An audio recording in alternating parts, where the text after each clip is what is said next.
I got a question for you YouTubers out there. How many COVID-19 deaths are acceptable a year?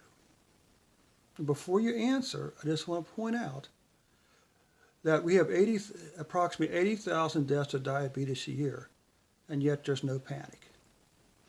So is 80,000 COVID-19 deaths a good number?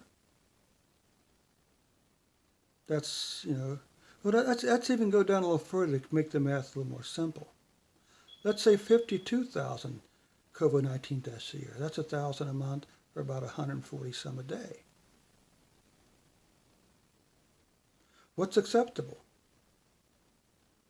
What's the acceptable number for COVID-19 deaths a year? In order for us to open the economy back up, to open the jobs back up,